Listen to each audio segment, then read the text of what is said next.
اب طہارت کے کانٹیکسٹ میں 4 چیزیں انشاءاللہ تعالی میں ایڈریس کروں گا. نمبر 1 استنجا، نمبر 2 وضو، نمبر 3 غسل، اور نمبر 4 تیمم. یہ 4 چیزوں کو انشاءاللہ میں ڈیپتھ ایڈریس کروں گا. تقریباً 70% پورشن آج کور ہوگا، باقی 30% انشاءاللہ اگلی دفعہ ہم اپنا درس جو ہے وہ ٹائم پہ مکمل کر دیں گے انشاءاللہ. تو اصولی بات پہلی سمجھ لیجئے طہارت کے حوالے سے، یہ بڑی اہم ترین بات ہے کہ سورۃ النساء کی آیت نمبر 43 اور یہ سورۃ المائدہ کی آیت نمبر 6 کے تحت اور درجنوں احادیث کے تحت طہارت حاصل کرنے کے لیے بیسیکلی اللہ تعالیٰ نے 2 سورسز رکھے. نمبر 1 پانی اور نمبر 2 مٹی یا زمین کی جو جنس ہے. کہیں مٹی نہیں تو ریت، اسی طریقے سے سنگ مرمر یا پتھر، اس طرح کی چیزیں بھی ہو سکتی، درخت وغیرہ نہیں ہو سکتے. تو یہ 2 بنیادی چیزیں ہیں طہارت حاصل کرنے کے لیے، لیکن پرائورٹی کس کی ہے؟ پانی کی. اب پہلی چیز کی طرف آتے ہیں، وہ ہے استنجا کرنا. استنجا بھی عربی زبان کا لفظ ہے. جب بھی کوئی شخص قضائے حاجت کرے گا تو پھر اس پر استنجا کرنا ضروری ہو جاتا ہے. یہ بعض عوام کے اندر مشہور ہے کہ کسی کا وضو ٹوٹ جائے ہوا نکلنے سے تو استنجا کرنا ضروری ہے، تو یہ بالکل جھوٹی بات ہے. جب تک پیشاب نہیں کریں گے یا پخانہ، اس وقت تک استنجا کرنا ضروری نہیں ہوگا. تو استنجا کرنے کے جو آداب احادیث کے اندر آئے ہیں، آپ کو اندازہ ہوگا کہ نبی صلی اللہ علیہ وسلم کے مبارک دین کو کسی شخصیت کی ضرورت نہیں ہے. آپ صلی اللہ علیہ وسلم ایچ اینڈ ایوری ٹینیس ڈیٹیل امت کو بتا کے گئے.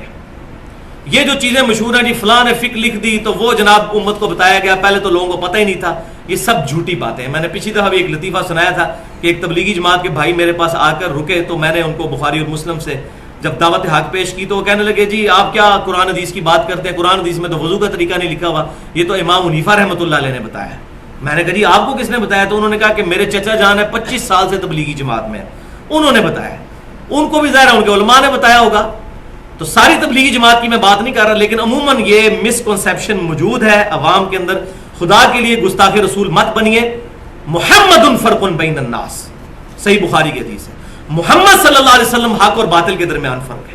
آپ صلی اللہ علیہ وسلم کا مبارک دامن جو تھامے گا وہ صحیح معنوں میں مسلم ہوگا، ادروائز وہ اپنے اسلام پر شک کرے.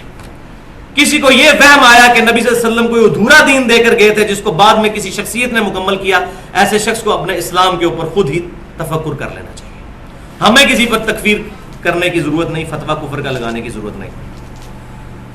تو صحیح بخاری اور مسلم کی متفق علیہ حدیث ہے کہ امام کائنات صلی اللہ علیہ وسلم نے فرمایا کہ جب بھی کوئی شخص استنجا کرنے کے لیے ٹوائلٹ میں جائے یا کسی اور جگہ پر، پردے والی جگہ پر، وہ حدیث میں ڈیٹیل سے ہے کہ پردے والی جگہ پہ جانا ہے، تو دعا مانگے پہلے ہی وہاں داخل ہونے سے پہلے، اللہم انی اعوذ بک من الخبث والخبائث. عربی میں نہ آتی ہو اردو میں مانگ لیں کہ اے اللہ شریر جنوں سے اور شریر جننیوں سے میں تیری پناہ میں آتا ہوں. کیونکہ سنن نسائی میں پھر ڈیٹیل اس حدیث کے ساتھ الفاظ ہیں آپ صلی اللہ علیہ وسلم کے کہ ان جگہوں پر شریر جنات جو ہیں وہ موجود ہوتے ہیں. اور اکثر اوقات آپ سنتے ہیں کہ لوگوں پر جن بھی چڑھ جاتے ہیں. یہ بالکل حق ہے کہ ایسا ہو جاتا ہے، ہمیشہ نہیں ایسا ہوتا، بعض اوقات وہ فراڈ بھی ہوتا ہے، لیکن ایسے ہو بھی جاتا ہے. اس کی وجہ یہی ہوتی ہے کسی ایسی جگہ پر پیشاب کر دیا جائے تو پہلے جو ہے یہ دعا مانگ لی جائے. دوسری حدیث صحیح بخاری اور مسلم کے متفق علیہ حدیث ہے کہ آپ صلی اللہ علیہ وسلم نے فرمایا کہ جب بھی کوئی شخص پیشاب کرنے کے لیے بیٹھے تو نہ قبلے کی طرف رخ کرے اور نہ پشت. تیسری حدیث صحیح بخاری اور مسلم کی متفق علیہ حدیث کہ آپ صلی اللہ علیہ وسلم نے فرمایا کہ جو بھی شخص استنجا کرے تو وہ اپنے دائیں ہاتھ سے اپنی شرمگاہ کو نہ چھوئے بلکہ اپنی بائیں ہاتھ سے شرمگاہ کو چھوئے اور استنجا کرے. چوتھی حدیث صحیح بخاری اور مسلم کی متفق علیہ حدیث ہے کہ آپ صلی اللہ علیہ وسلم نے فرمایا کہ اگر تمہیں مٹی کے ڈھیلوں سے استنجا کرنا ہو تو کم از کم 3 ڈھیلے استعمال کرو اور زیادہ بھی کرنے ہو تو طاق عدد میں. تو یہ بات سمجھ لیں، استنجے کا معاملہ بالکل ڈیفرنٹ ہے. وضو اور غسل اگر پانی ہے تو مٹی سے نہیں ہوگا، لیکن استنجا واحد چیز ہے جو مٹی سے بھی ہو جائے گی چاہے پانی موجود ہو. نبی صلی اللہ علیہ وسلم سے مطلقاً پانی کی موجودگی میں مٹی کے ڈھیلوں سے استنجا کرنا ثابت ہے، اور آپ صلی اللہ علیہ وسلم سے بعض اوقات مٹی کے ڈھیلوں سے استنجا کرنے کے بعد پانی سے استنجا کرنا بھی ثابت ہے، اور بعض اوقات مطلقاً پانی سے بھی استنجا کرنا ثابت ہے. تو یہ تینوں طریقے ثابت ہیں. پانچویں حدیث صحیح بخاری اور مسلم کی متفق علیہ حدیث ہے کہ آپ صلی اللہ علیہ وسلم نے پانی سے استنجا فرمایا مطلقاً. یہاں یہ بات بھی یاد رکھیں کہ ٹیشو پیپر بھی استعمال کر سکتے ہیں. ٹیشو پیپر اگر استعمال کریں گے تو اس کے بعد پھر پانی سے استنجا کرنا ضروری ہوگا، کیونکہ ٹیشو پیپر مٹی نہیں ہے. اگر مٹی کا ڈھیلا استعمال کر لیں تو مٹی خود ہی طہارت کر دے گی. ٹیشو پیپر کے بعد پھر پانی سے استنجا کرنا ضروری ہوگا. ہاں اگر مٹی کے ساتھ استنجا کیا ہے تو پھر پانی سے استنجا کرنا ضروری نہیں، کر لیں تو زیادہ بہتر ہے اور پسندیدہ ہے. چھٹی حدیث صحیح مسلم کی ہے کہ ایک مشرک نے سیدنا سلمان فارسی رضی اللہ تعالیٰ عنہ کا مذاق اڑایا اور کہنے لگا کہ دیکھیں کہ آپ صلی اللہ علیہ وسلم جو تمہارے پیغمبر ہیں وہ تمہیں چھوٹی چھوٹی باتیں سکھاتے ہیں، استنجے کا طریقہ بھی سکھاتے ہیں.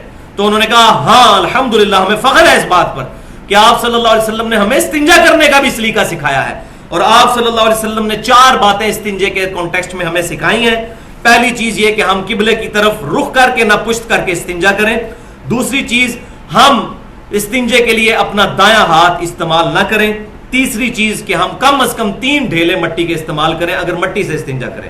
اگر ڈائریکٹ پانی سے کر رہے ہیں پھر ضرورت نہیں ہے.